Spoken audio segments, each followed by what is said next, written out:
छात्रों, आज हम यहाँ पर साझेदारी का दूसरा क्लास स्टार्ट कर रहे हैं और इससे पहले हमने पहली क्लास में 10 प्रश्न किए थे। हालांकि वो कहने के लिए 10 हैं, लेकिन बहुत ही इम्पोर्टेंट क्लास थी। बहुत सारे प्रश्नों को हमने वहाँ पर किया था, बहुत ही अच्छे प्रश्नों को किया था और मेरा ऐसा मानना है कि पहली क्लास से ही उत्तर प्रदेश पुलिस कांस्टेबल का जो पेपर रहेगा उसमें पहले क्लास से ही आपको सवाल 100% आ जाएगा। और दूसरी जो क्लास है ये यूपीएसआई या कुछ बड़े लेवल के जो एग्ज़ाम हैं सीपीओ-एसआई ऐसे एग्ज़ाम में काम आएगी। तो आज यहाँ पर इस दूसरी क्लास के साथ मैं रजनीश शर्मा कोणार्क कोचिंग से हाजिर हूँ और यहाँ आज मैं स्टार्ट करता हूँ साझेदारी की दूसरी क्लास। और यहाँ पर देखिए, मैं आपको जो बचे हुए सवाल हैं उनको मुझे कराना है और बहुत ही अच्छा कंटेंट रहेगा इसमें भी। यहाँ पर भी हमने 3 अलग अलग टाइप के प्रश्नों को लिया है, तो इन प्रश्नों को आपको अभी करना है। अगर आप चैनल पर नए हैं तो चैनल को सबसे पहले सब्सक्राइब कर लीजिए। अगर सब्सक्राइब कर लेते हैं तो उसका फ़ायदा ये होगा कि अगला कोई भी वीडियो, इंपॉर्टेंट सारे वीडियोस आपको समय से मिलते रहेंगे और आप अपनी स्टडी कर पाएंगे। साथ ही साथ अगर वीडियो आपको अच्छा लगता है तो लाइक करें और दोस्तों में शेयर भी करें।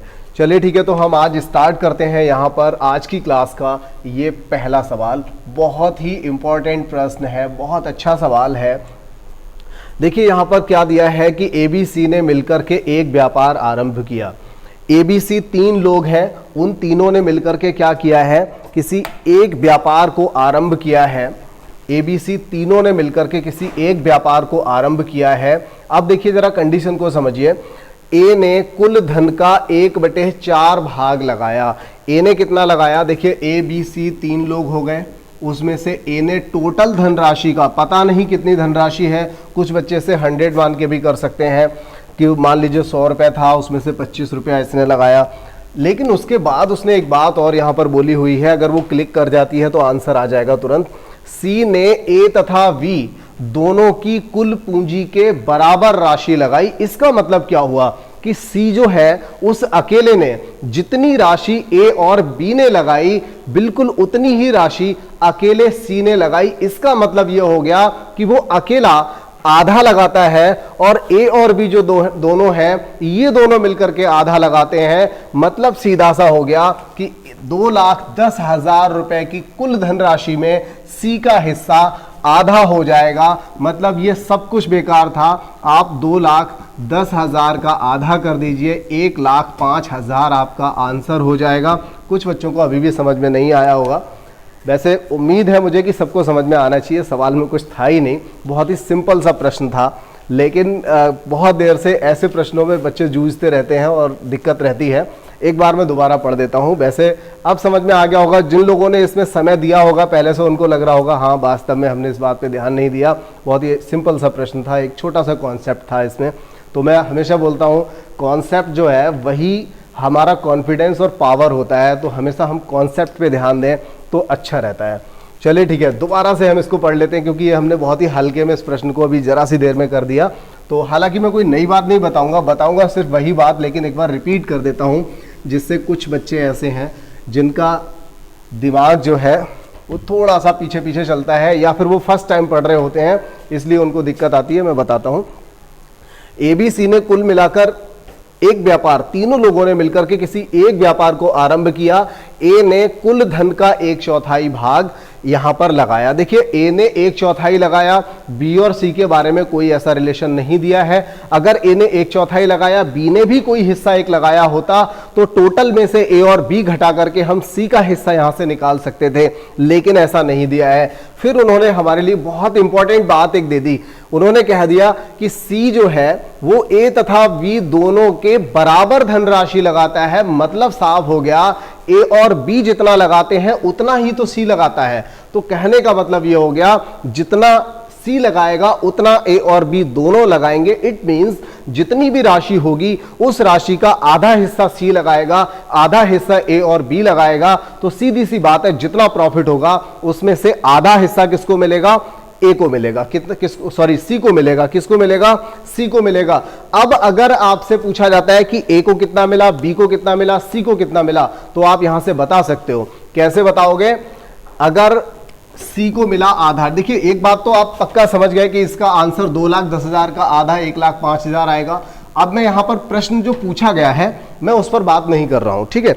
मैं यहाँ पर बात कर रहा हूँ कि अगर उसने ए और बी के बारे में अगर पूछ लिया होता तो हमारा जवाब क्या रहता, हम किस तरह से इसको निकाल पाते।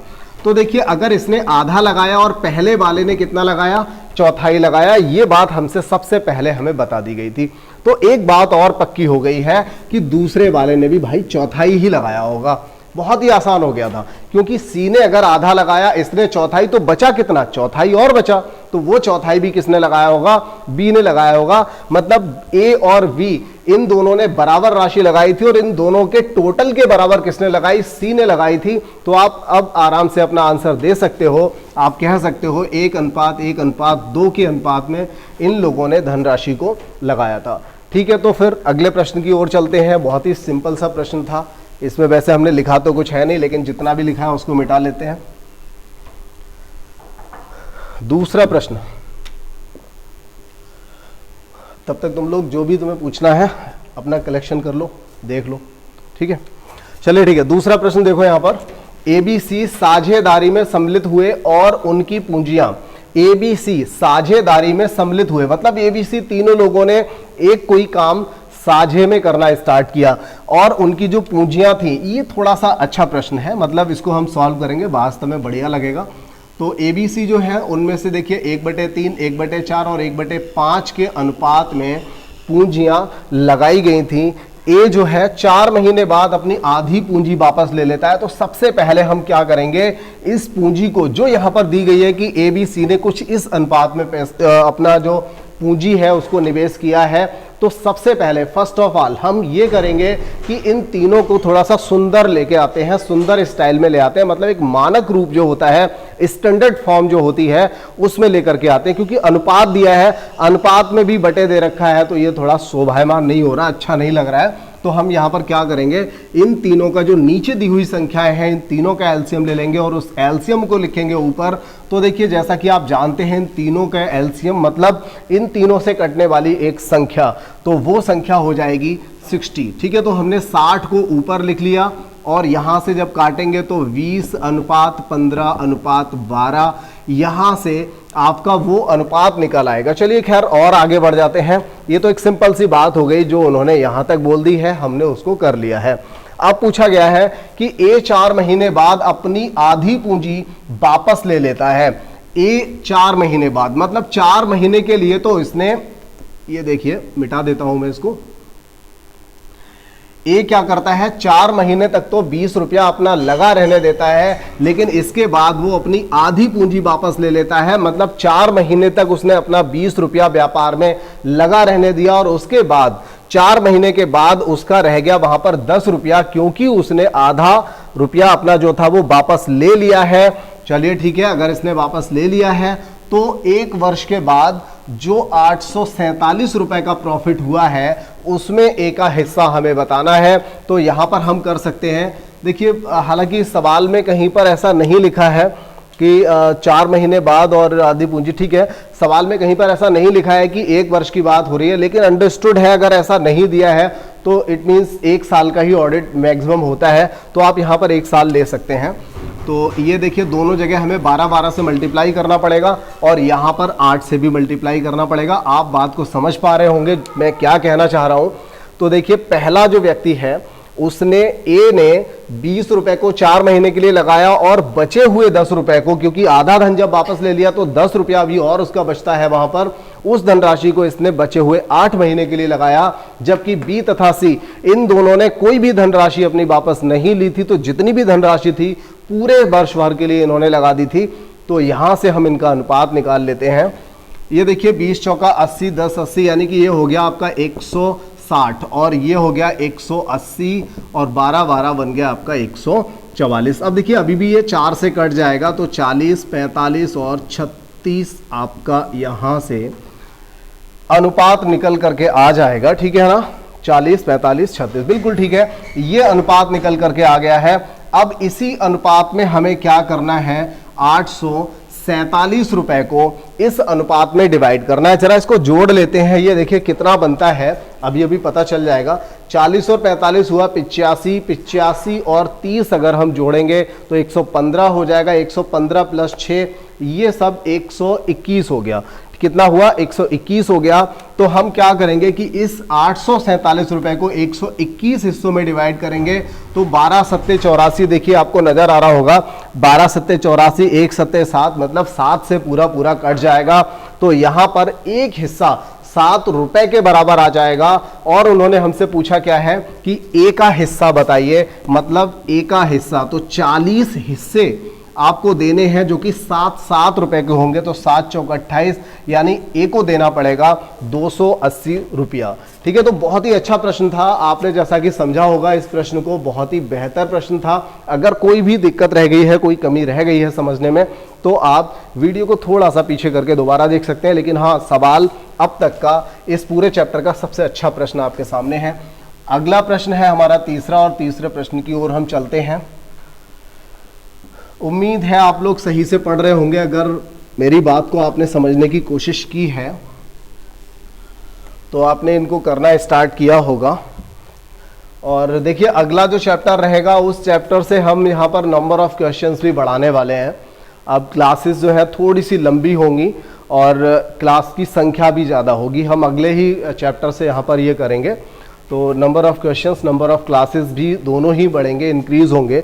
और अभी भी आगे जो भी चैप्टर आ रहे हैं, अगला हमारा इसके बाद जो टॉपिक रहेगा वो साधारण ब्याज रहेगा, और उसके बाद हम कंपाउंड इंटरेस्ट यानी चक्रवृद्धि ब्याज को लेंगे। बहुत सारे इंपॉर्टेंट प्रश्न वहाँ से मिलते हैं। तो इन दोनों चैप्टर्स को करने के बाद फिर देखते हैं आगे क्या रहेगा, कौन सा चैप्टर आता है, उसको भी रखा जाएगा। लेकिन आगे जितने भी चैप्टर बचे हैं और जितने भी चैप्टर्स हो चुके हैं, सारे ही इंपॉर्टेंट हैं। हर जगह से आपको एक ना एक प्रश्न अवश्य मिलता है। तो करते रहिए इसको। देखिए, अगर आप अभी स्टार्ट कर रहे हैं और बाई चांस आपको लगता है कि हमें स्टार्टिंग से लेना चाहिए था, पहला चैप्टर से स्टार्ट करना चाहिए था, तो ऐसा बिल्कुल भी नहीं है। आप चाहें तो अभी से स्टार्ट कर सकते हैं, इस चैप्टर से स्टार्ट कर सकते हैं। जब जागो तभी सवेरा, यहीं से आपको समझ में आना स्टार्ट हो जाएगा। कोई प्रॉब्लम नहीं होने वाली। और डेफिनेट मैं बता रहा हूँ, आपको थोड़ा सा ज्ञान होना चाहिए परसेंटेज का। हम सिंपल इंटरेस्ट में भी बहुत अच्छे से समझ लेंगे। बहुत ही ईजी होता है, कुछ बहुत ज़्यादा टफ नहीं होता। कुछ चीज़ें नई आ जाती हैं जो कि कॉम्पिटिशन बेस से होती हैं। बाकी आपका एकेडमिक जो आपने 6-7 ईयर्स क्लास में पढ़ा होता है, तो मुझे उम्मीद है सभी लोगों ने 6ठी 7वीं 8वीं क्लास तो कर ही रखी होगी। अगर आप लोग ग्रेजुएट हैं इस समय या ग्रेजुएशन में आ गए हैं तो 6ठी 7वीं 8वीं कर रखी होगी।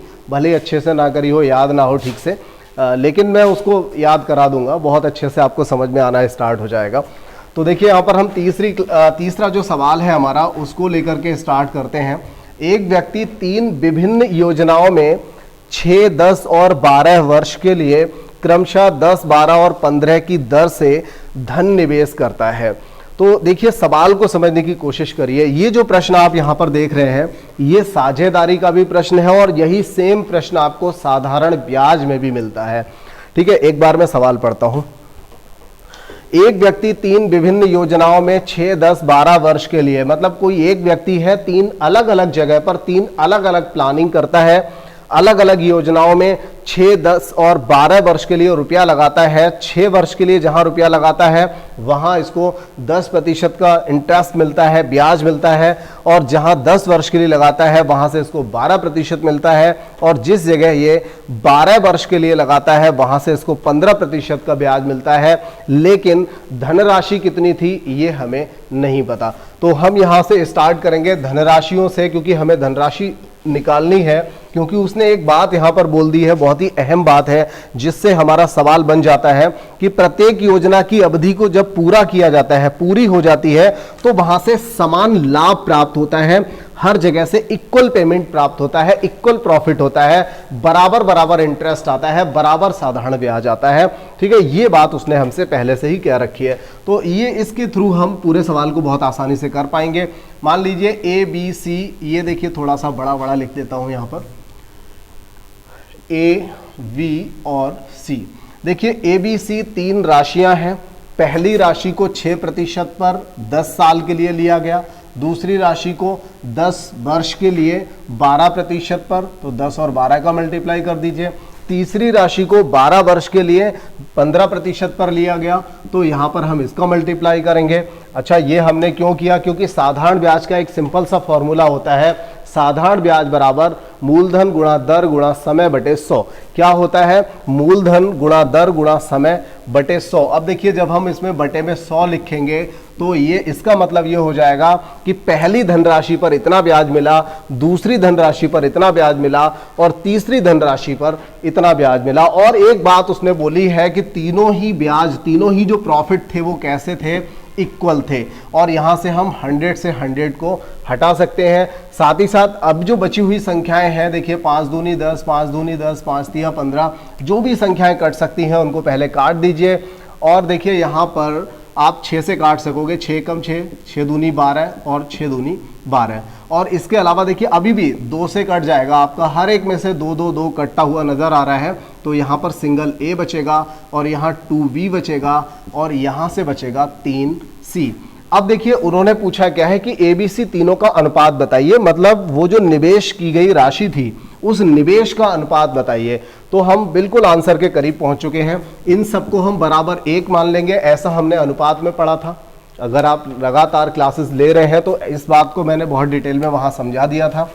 तो यहां से देखिए ABC अगर तीनों का अनुपात अगर हम लिखें तो A का मान 1 आ जाएगा और B का मान 2b बराबर 1 यानी कि b बराबर 1/2 हो जाएगा, जबकि c का मान 3c बराबर 1 तो c बराबर 1/3 हो जाएगा। और देखिए अभी हमने पिछले सवाल में ही लिया था, नीचे की जो संख्या है इनके एलसीएम ले लेंगे, 6 आएगा और 6 से हम ऊपर वाली संख्या को मल्टीप्लाई करेंगे तो यहाँ से हमारा आंसर बन जाएगा 6:3:2। मतलब जो राशियां थीं, जो निवेश की गई राशियां थीं, उन राशियों का अनुपात 6:3:2 के अनुपात में होगा। देखिए ये पहला प्रश्न तो एकदम था ही अच्छा, लेकिन दूसरा तीसरा प्रश्न भी किसी से कम नहीं है। सबसे बड़ी बात, अगर मैंने आपसे एक बात यहां पर ये कह दी कि ये जो तीसरा प्रश्न है ये साझेदारी में भी मिलता है, परसेंटेज में भी मिलता है, इसका मतलब यह है कि इसके आने की संभावना थोड़ी और ज्यादा हो जाती है। क्यों हो जाती है? क्योंकि अगर एग्जामिनर ने किसी किताब से बनाने को स्टार्ट किया, सपोज कीजिए उसके सामने ये सवाल साधारण ब्याज में भी आएगा, मान लीजिए वहां पर ध्यान नहीं दिया, सोचा छोड़िए इससे अच्छा कोई और सवाल है उसको रख देते हैं, फिर वही सवाल साझेदारी में आ गया, तो हो सकता है जब एक सवाल कई बार उसके सामने आएगा तो एक बार वो रख भी सकता है। तो जहां पर जो चीज, जो क्वेश्चन हर एक टॉपिक में, हर एक चैप्टर में नजर आ रहा है, तो ऐसा प्रश्न अक्सर पूछ लिया जाता है। आपने देखा होगा परसेंटेज, लाभ हानि और क्षेत्रफल से जो x + y + xy/100 वाला प्रश्न है, वो प्रश्न अक्सर पूछा जाता है, क्योंकि वो सेम प्रश्न आपको कई जगह मिलता है, 3 चैप्टर में एक ही जैसा मिलता है, इसीलिए उसके आने की संभावना बहुत ज्यादा प्रबल हो जाती है। अक्सर वो प्रश्न देखा जाता है क्योंकि वो अकेला प्रश्न 3 चैप्टर में है। चलिए खैर, आप इसको नोट करिए, मैं अभी और अगले प्रश्न यहां पर लेता हूं।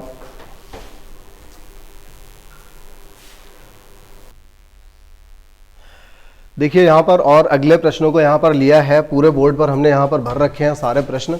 और एक बात तो बिल्कुल तय है कि यहाँ पर प्रश्नों का जो कलेक्शन है वो बहुत ही बेहतरीन है। और आपको लग रहा होगा मैंने कितनी मेहनत के बाद यहाँ पर इन प्रश्नों को लिखा है, पसीना दिखाई दे रहा होगा आपको। तो चलिए ठीक है, हम यहाँ से स्टार्ट करते हैं। सबसे पहले हम किसी एक सिंपल से प्रश्न को सबसे पहले कर लेते हैं और उसके बाद हमारे पास फिर जगह हो जाएगी। जो सबसे छोटा प्रश्न रहेगा हम उसको यहाँ पर सॉल्व कर लेते हैं। चलिए हम चौथे प्रश्न को ही कर लेते हैं, कोई दिक्कत नहीं है। ज़रा समझने की कोशिश करना, जगह कम है हमारे पास यहाँ पर, लेकिन फिर जगह यहाँ पर बन जाएगी।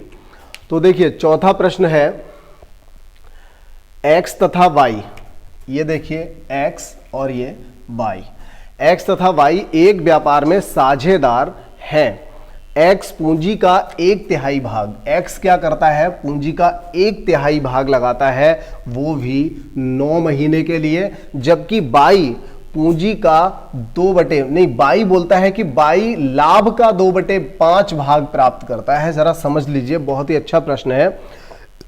x के बारे में जो कथन दिया है उसमें बताया गया है कि x पूंजी का 1/3 लगाता है 9 महीने के लिए, जबकि y को प्रॉफिट मिलता है 2/5। तो कहीं ना कहीं ये दोनों रिलेटिव तो होते ही हैं, फिलहाल हम यहाँ से एक बात समझ सकते हैं। और देखिए उन्होंने पूछा क्या है कि बाई का धन व्यापार में कितने महीने तक लगा रहा। एक बात तो बिल्कुल पक्की है कि अगर एक्स ने 1/3 रुपया लगाया है तो बाई ने 2/3 लगाया होगा। जो लोग नए हैं, जिनको ये चीज़ डायरेक्ट समझ नहीं आती है, तो समझने की कोशिश करिए। एक्स ने टोटल 3 हिस्सों में से एक हिस्सा लगाया है, तो बचे हुए 2 हिस्से किसने लगाए होंगे?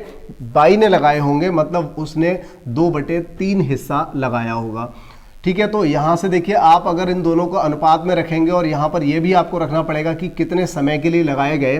तो हमने मान लिया कि x टाइम के लिए लगाया है या y टाइम के लिए, मान लीजिए ऊपर x y पहले से ही दे रखा है, y टाइम के लिए लगाया है। तो आप यहां से एक काम कर सकते हो, 3 से 3 को भी चाहो तो हटा लो, यहाँ पर कोई फर्क नहीं पड़ने वाला है, क्योंकि ऐसी कोई कंडीशन और आगे नहीं दी है उन्होंने। और दूसरी बात यहाँ पर ये कि अगर प्रॉफिट का 2/5 हिस्सा बाई को मिला है, तो उस प्रॉफिट का, यानी कि 5 हिस्सों में से अगर 2 हिस्सा बाई को मिला है, तो 5 हिस्सों में से 3 हिस्सा एक्स को भी मिलेगा। ठीक है, तो यहाँ से हम 5 से 5 को हटा सकते हैं, तो हम कह सकते हैं कि यहाँ पर 3:2 में इनका लाभ हो जाएगा, लाभ वितरित होगा। इसका मतलब ये हुआ कि इन्होंने धनराशि भी 3:2 में ही लगाई थी। तो अब यहाँ पर आप देखेंगे तो देखिए ये क्या बन रहा है, अगर इन दोनों को हम कंपेयर करें तो क्या हो जाएगा, इसका 3 गुना ये है तो इसका भी 3 गुना ये हो जाएगा। तो इसका अगर इसको 3 गुना बनाएंगे तो 2y की वैल्यू क्या बन जाएगी? 6 बन जाएगी। 2 तिया 6, 6 बन जाएगी। जब 2y की वैल्यू 6 है तो y की वैल्यू क्या निकल के आएगी? देखिए 2y बराबर 6 हो गया तो y बराबर 3 निकल करके आ जाएगा। मतलब y ने जो धनराशि लगाई थी वो कितने समय के लिए लगाई थी?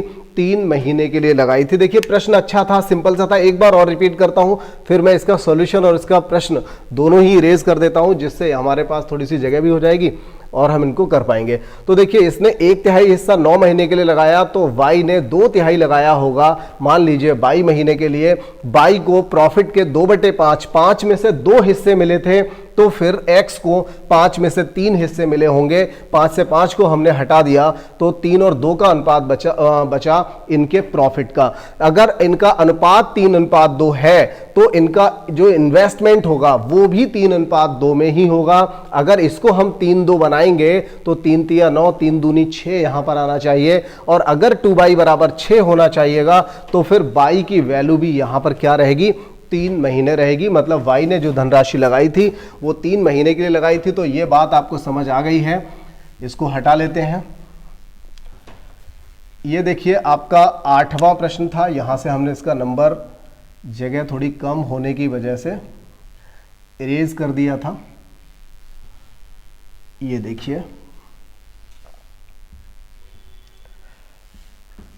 7 नंबर।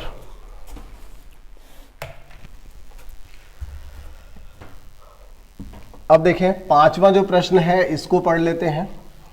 5वां प्रश्न देखिए क्या है, बहुत जल्दी करेंगे, अब ज्यादा समय नहीं लगेगा। 5वां जो प्रश्न है यहां पर देखिए, मैं इधर खड़ा हो जाता हूं। 5वां प्रश्न है, एक व्यापार में ए कुल पूंजी का 1/6 लगाता है, जबकि 1/6 लगाता है और वो 1/6 समय के लिए लगाता है, जबकि बी कुल पूंजी का 1/3 लगाता है, 1/3 समय के लिए लगाता है, और सी कुल पूंजी का जो भी शेष हिस्सा है वो सी लगाता है, और वो कितने समय के लिए लगाता है? पूरे समय के लिए लगाता है। थोड़ा सा बस इसकी पहली लाइन अगर आपको बनानी आ गई तो इस सवाल में कुछ भी नहीं है। ठीक है, तो यहां पर आप समझने की कोशिश करिए कि ए बी सी 3 लोग यहां पर दिए गए हैं। कौन कौन दिए हैं? ए, वी और सी। ठीक है, तो ए बी सी आपको दिखाई दे रहा है। ठीक है, ए बी सी। अब देखिए एक व्यापार में ए बी सी जो है वो किस तरह से लगाते हैं कि ए कुल पूंजी का 1/6 भाग, हमने मान लिया एक पूंजी थी उसका 1/6 किसको मिला? एक ए ने लगाया, और उसने कितने समय को लगाया? देखिए हम समय का हमेशा मल्टीप्लाई करते हैं, जैसे 12 महीने 6 महीने उसका मल्टीप्लाई करते आ रहे हैं, पिछली क्लास से शुरू से यही बताया जा रहा है। तो यहाँ पर 1/6 समय के लिए, जबकि बी ने कितना लगाया? 1/3, और कितने समय के लिए? 1/3 समय के लिए। ठीक है, और सी ने शेष सभी पूंजी उसने लगा दी। अब देखिए यहां पर क्या होता है, शेष पूंजी, चलिए ठीक है, ये भी बहुत ज्यादा बड़ी बात नहीं है। टोटल पूंजी जब हमने 1 मान रखी थी उसमें से ए ने इतना लगाया, बी ने इतना लगाया, तो हम यहां से निकाल सकते हैं कि सी ने यहां पर कितनी धनराशि लगाई। तो यहाँ से एलसीएम लेने के बाद आप यहाँ से निकाल सकोगे कि ये 1/6 पूंजी किसने लगाई थी, सी ने लगाई थी। इसका एलसीएम आप 6 ले लीजिए, यहाँ से आपको पता चल जाएगा कि ये 1/6 पूंजी किसने लगाई है, सी ने लगाई है। अब देखिए गलती यहाँ पर क्या होती है, कई बार ये हो जाता है कि 1/6 ये तो ठीक है, मान लीजिए 10,000 रुपया था, 20,000 था, जो भी धनराशि थी, तो उस धनराशि में से अगर एक अमाउंट ए और बी लगा चुके हैं तो बचा हुआ ही तो सी लगाएगा। लेकिन जो समय होता है, समय के साथ ऐसा नहीं होता। समय के बारे में अगर दिया जाता है कि उन्होंने पूरे समय के लिए, तो यहां पर हम पूरे समय को पूरा 1 मानेंगे, क्योंकि अगर ये 1 साल हुआ तो 1/3 साल हुआ, ये 1/6 साल हुआ। तो ऐसा मत करिएगा कि 1 में से 1/6 1/3 घटा करके आप यहां पर भी 1/6 लगा दें। ऐसी मिस्टेक कई बार बच्चे कर देते हैं। तो यहां से हम इसको सॉल्व अभी कर पाएंगे।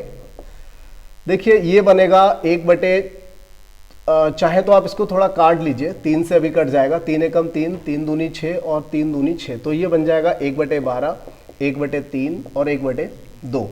अब हम क्या करते हैं, जब संख्याएं कुछ इस तरह की होती हैं जहां पर बटे में संख्याएं दी होती हैं, तो नीचे वाली संख्याओं का जो हर होते हैं उनका हम एलसीएम लेते हैं। तो 12, 3, 2 इनका एलसीएम ले लेंगे और उस एलसीएम का मल्टीप्लाई हम कहां करेंगे, ऊपर करेंगे। तो यहां से बन जाएगा 1, 4 और 6 का अनुपात यहां से निकल करके आ जाएगा। क्या निकलेगा, 1, 4, 6 का अनुपात निकलेगा। अब पूछा गया है कि 46,000 के लाभ में से बी का भाग कितना है। तो देखिए टोटल 46,000 का अगर प्रॉफिट हुआ था, तो उस 46,000 में से बी का हिस्सा कितना है। तो देखिए 1, 4, 5 और 6, 11, तो आप इसे 11 हिस्सों में डिवाइड करोगे, और ये मुझे लगता है 11 हिस्सों में तो पूरा पूरा डिवाइड होगा भी नहीं। तो चेक करते हैं इसको, इसमें क्या दिक्कत हुई है। सवाल में यहाँ पर कोई प्रॉब्लम नहीं थी। एक्चुअली यहाँ पर जो सॉल्व किया था उसमें डायरेक्ट एक जगह हमने यहाँ पर लिखा था कि जो शेष भाग होगा, मतलब शेष राशि सी ने लगाई है, वो राशि 1/6 नहीं 1/2 निकल करके आएगी। मतलब 1 से अगर हम इसका हिस्सा और इसका हिस्सा जब माइनस करेंगे तो यहाँ से 6 एलसीएम लेने के बाद ये आपका 3/6 यानी 1/2 राशि बचेगी। ठीक है, तो यहाँ पर 1/2 लेने के बाद अभी बस इसको सॉल्व कर लेते हैं।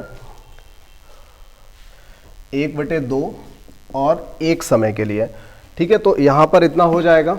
अब हम यहाँ पर क्या करेंगे, देखिए इसको अगर नहीं कट रहा है तो मत काटिए, छोड़ देते हैं इसको, नहीं काटते हैं। तो यहाँ से ये बन जाएगा 1/36 और 1/9, साथ ही साथ यहाँ पर 1/2 आएगा। अब इन तीनों का एलसीएम ले लेंगे तो 36 आ जाएगा, और एलसीएम को ऊपर मल्टीप्लाई करने पर 9 चौक 36 और ये देखिए 18, यानी 1:4:18 यहाँ से बन जाएगा। और 46,000 रुपया दिया हुआ था प्रॉफिट, तो उस 46,000 में हम क्या करेंगे, यहाँ पर 46,000 को 18 और 4 22 और 1 23 हिस्सों में डिवाइड करके बी का जो अनुपात है उससे मल्टीप्लाई कर देंगे, तो यहाँ से हमारा फाइनल आंसर निकल आएगा।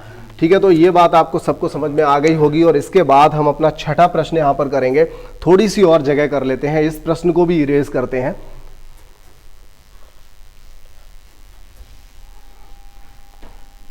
ये देखिए आपका छठा प्रश्न है,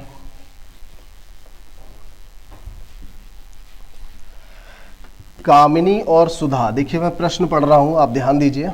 कामिनी और सुधा और किशोर, यहां पर 3 लोग हैं। तो कामिनी, सुधा और किशोर 3 लोग हैं। यहां पर छठा प्रश्न है, इन्होंने एक व्यवसाय आरंभ किया जिसमें 4700 रुपए से आरंभ किया था। कामिनी ने सुधा से, देखिए एक हमने यहां पर कामिनी लिख लिया, सुधा लिख लिया, और एक है किशोर। ठीक है, तो थोड़ा सा इस तरह से हमने लिखा है, जरा समझने की कोशिश कीजिए। ये बोलता है कि कामिनी ने सुधा से 500 अधिक, कामिनी ने सुधा से प्लस 500, 500 अधिक, और सुधा ने किशोर से 300 अधिक, यानी कि 300 प्लस। ये तो यहां पर हम क्या करें, यहां ऐसे प्रश्न में हम ये कर सकते हैं, किशोर का मान लेते हैं। ऐसा एक प्रश्न पीछे भी आ चुका है पिछले किसी चैप्टर में। तो किशोर ने मान लीजिए x रुपया लगाया और उससे 300 रुपया ज्यादा लगाया सुधा ने, तो x प्लस 300 लगाया, और इससे भी 500 रुपया इसने ज्यादा लगाया, तो s कितना हो जाएगा, x प्लस 800 हो जाएगा। जबकि इन तीनों ने कुल मिलाकर के कितना रुपया लगाया, तो जवाब रहेगा 4700 रुपया लगाया। और यहां से 3x प्लस 1100 बराबर 4700 आ जाएगा। तो 3x बराबर हो जाएगा 3600, यानी x बराबर 1200। अब देखिए इसी प्रश्न में अब हम क्या करेंगे, x यानी कि किशोर ने लगाया 1200, किशोर से 300 अधिक सुधा ने यानी कि 1500, उससे 500 अधिक लगाया कामिनी ने यानी कि 2000। तो यहां से आप देख रहे होंगे कि 20:15:12 के अनुपात में इन लोगों ने निवेश किया। अब यहां पर ये कह रहा है कि 1410 रुपए में कामिनी का हिस्सा बताइए। तो देखिए 1410 रुपए को हम कितने हिस्सों में डिवाइड करेंगे, 20 और 15, 35, 12, 47 हिस्सों में, और जिसमें से कामिनी का जो हिस्सा है वो कितना है, 20 है। और ये आपका यहां से आंसर आपको मिल जाएगा। बात समझ में आ गई होगी। तो और अगले प्रश्न की ओर बढ़ते हैं, प्रश्न नंबर 7 की ओर बढ़ते हैं। एक प्रश्न अभी हमने आपको डीवीडी वाला कराया था, मुझे याद नहीं है आज ही कराया था या पिछले वीडियो में कराया। तो एक डीवीडी वाला जो हमने प्रश्न आपको कराया था, बिल्कुल डीवीडी वाले प्रश्न जैसा ही ये वाला प्रश्न है, कुछ उसी तरह का है। यहाँ पर भी कुछ चारागाह को किराए पर लिया गया है, उसका अलग अलग तरीके से यूज़ किया है, तो यूज़ के अकॉर्डिंग ही यहाँ पर पैसा भी जाएगा। ठीक है, तो इस प्रश्न को कर देते हैं।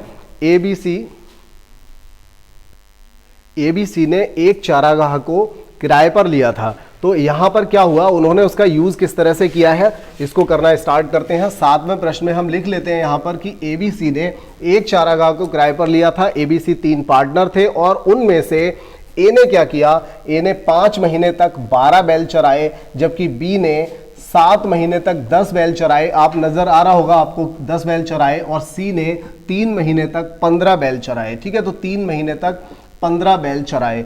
यदि कुल किराया 175 हो, चलिए ठीक है, यहां पर हम देख लेते हैं कि इन तीनों ने किस अनुपात में इनका प्रयोग किया। हाँ बिल्कुल ठीक है, हम यहां पर क्या करेंगे, मंथ का मल्टीप्लाई बैलों की संख्या से करेंगे, जिससे हमें यह पता चल जाएगा 12 पंजे 60। मान लीजिए कि इसने एक महीने में 60 बैल चरा लिए, आप इस तरह से सवाल को मान लेंगे। ठीक है, तो 5 महीने तक 12 बैल चराए, या ये मान लीजिए कि एक ही महीने में इसने 60 बैल चरा लिए, और यहां से हमारा आंसर निकल आएगा। तो देखिए अगर कट सकता है तो काटिए, 5 एकम 5 दूनी 5 तिया, मतलब 12:14:9 यहां से आपको मिलेगा। और 175 रुपए को आप बांटोगे, यहां पर 12-14 कितना हुआ, 12 और 14 26, 26 और 9 35, तो 35 हिस्सों में बांटोगे। लेकिन आपको हिस्सा किसका बताना है, सी का हिस्सा बताना है। सी को कितने हिस्से देने पड़ेंगे, 9 हिस्से देने पड़ेंगे, और यहां से आपको इसका आंसर भी मिल जाएगा। फाइनली मैं यहां पर लिख रहा हूं, बस इसका मल्टीप्लाई आपको करना है, सीधा सा आंसर आपके सामने आ जाएगा। बहुत ही सिंपल बात है। दूसरी क्लास है तो फिर पहली क्लास के बाद आप इतना काम तो खुद कर भी सकते हैं। 8वां प्रश्न इसके बाद देखिए यहां पर दिया है, और सभी लोग अपना जो जवाब है प्रश्न नंबर के साथ में अगर कमेंट डाल देंगे तो और अच्छा हो जाएगा। मैं आपको बता दूंगा कि आपका सही आंसर आ रहा है कि नहीं, और आपका दूसरे जो साथी लोग जवाब डाल देंगे वहां से भी आप चेक कर पाओगे कि आपका और उनका जवाब सेम है या नहीं है। तो वैसे भी अंदाजा लग ही जाता है। और फिर ये कोई बहुत बड़ा काम मैंने नहीं छोड़ा है, बहुत ही सिंपल सा वर्क आपके लिए छोड़ा है। एक व्यक्ति को कुल धन का 3/8 भाग मिला। ये बहुत अच्छा प्रश्न है। कोई भी धनराशि है, उस धनराशि का 3/8 भाग किसी एक व्यक्ति को मिला, जबकि उसके साझेदार को शेष धन का 3/8 मिला। देखिए सबसे पहली बात तो यही हो गई कि उसका शेष धन बचा कितना। जब 5 में से 3 हिस्से किसी एक को मिल गए, तो 8 में से 3 हिस्से किसी एक को मिल गए, तो 8 में से 5 हिस्से तो अभी भी शेष बचे होंगे। ठीक है, ये बात समझ में आ गई होगी। जब किसी को 8 में से 3 हिस्से मिल गए हैं, तो 8 में से अभी 5 हिस्से किसी दूसरे को मिलेंगे, मतलब शेष बचे होंगे।